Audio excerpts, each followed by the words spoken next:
in San Diego, the co-op experiment for the nation started right there, and all private practice MDs were wiped out. Virtually all of them overnight. It just hit them so bad they didn't know what was coming. Now, for my liberal friends out there, and I've talked to a lot of you, there's an inconvenient truth about socialism. You eventually run out of other people's money. So our Medicaid doctor, Eric, the kind doctor up here, Medicaid 1965, do you know, was promised to the American people, and those people out here that remember 1965, that it will never go above $12 billion. Now let me see, 1990, there were $56 billion off. Now, for my other liberal friends out there, or progressives, or whatever you call yourselves, you know, they tend to point at the European systems as a model to follow. Now as a candidate, I have plenty of time, I've analyzed every single European system, the Canadian system, and for the some, I guess you can call them wackos, I say the Cuban system. I've analyzed all of them. And the number one system, healthcare system voted in the world is the French system. Now, here's another inconvenient truth, my friends, that the French system, as of I believe 2 months ago, is quietly shifting over because it is bankrupt and is failing to a fee-for-service, private, competitive system. Now, imagine that. Why aren't we hearing about that? Thank you very much, everybody.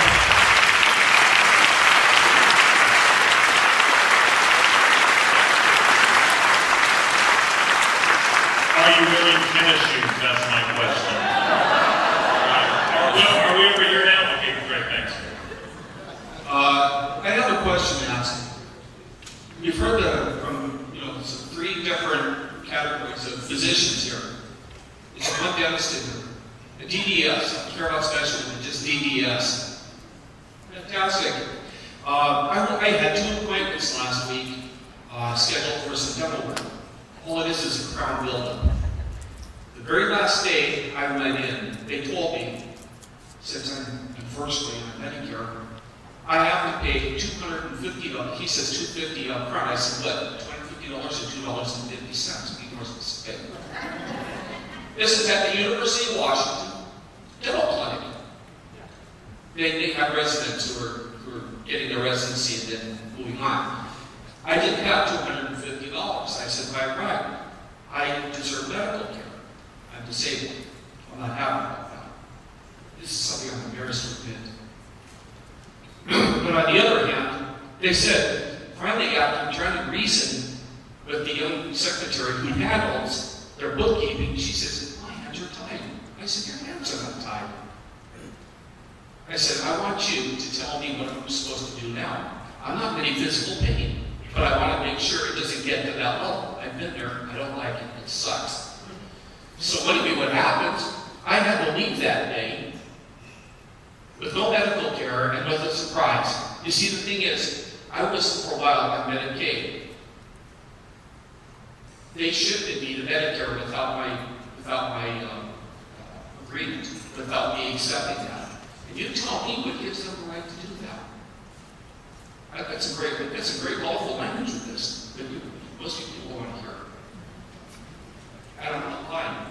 What am I supposed to do? Did the dentist tell me about it? Please? It would be fair to try to comment without, on an individual case. What I hear, what makes me think as you talk about this, is that the government version that we have right now isn't working. You're somebody, I've talked to a number of people on Medicaid who have a lot of complaints, and talked to people in VA who have a lot of complaints. Because I think that what we do all agree on is that we want to find a way for people to get care. And doctors, for example, doctors who take Medicare eligible patients, it is actually illegal for them to perform services for free to those patients. That's where the government gets in the way. So, and I don't know exactly what happened to you or the shift. I don't know the rules well enough back and forth between Medicare and Medicaid. But here's an example of somebody who for whatever reasons, and you're very, very brave to admit it, that you're in a bad situation right now, and that you should have an expectation of a safety net, and it's not working for you. and we're expecting the government to expand and do a better job.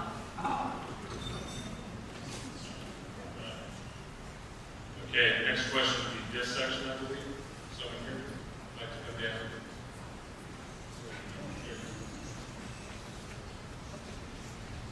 So, I was in the Marines for 10 years. Thank you for your service.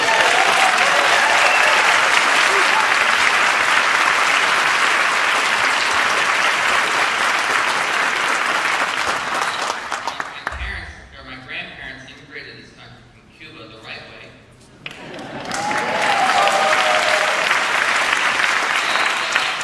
I disagree with what my government is doing. And somehow, because I served in the military, I'm a second-generation American, I'm therefore racist because I don't agree with what my government is doing. And I have a real problem with the way the media, the left-wing media, and Janine Garofalo is just coming out and just attacking people like us who just don't agree with what our government is doing. And it really makes me, I joined the Marines for a reason, to go serve my country, and now here it is. People are standing up for their rights, coming to meetings like this, and being, viciously attacked like we're some sort of, vicious mob or something. So, I don't know if anybody can comment on that. I don't know if that's the question. But I just, I don't know if there's anything you can do to sit there and say, we're not terrible people, we're African Americans. No. Let me suggest this. I don't think we should apologize. Because you apologize, you start to accept their terms, their context. I say what we do, we just beat them. We beat them.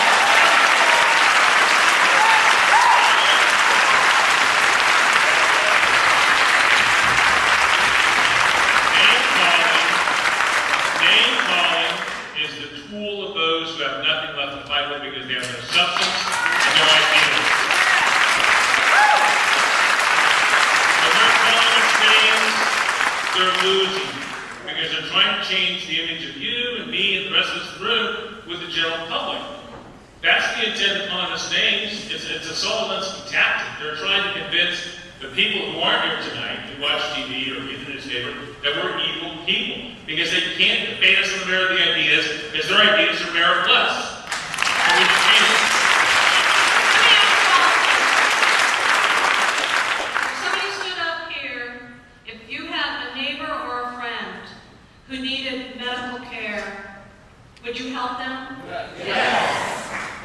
Isn't that what we're talking about? And they're trying to say that we're heartless or we're not compassionate. We want to do it in the right way. We want to do it without the government control of it. But you're not what they're saying to you. As soon as I was on Fox News the first time, really high profile again this June, Media Matters was all over me. And I was racist to this and this and this and this. You just have to let it slide off and just talk. You know in your hearts, I just asked you, you are compassionate, giving people who would help your neighbor. It's just that you want the government to tell you how to help your neighbor.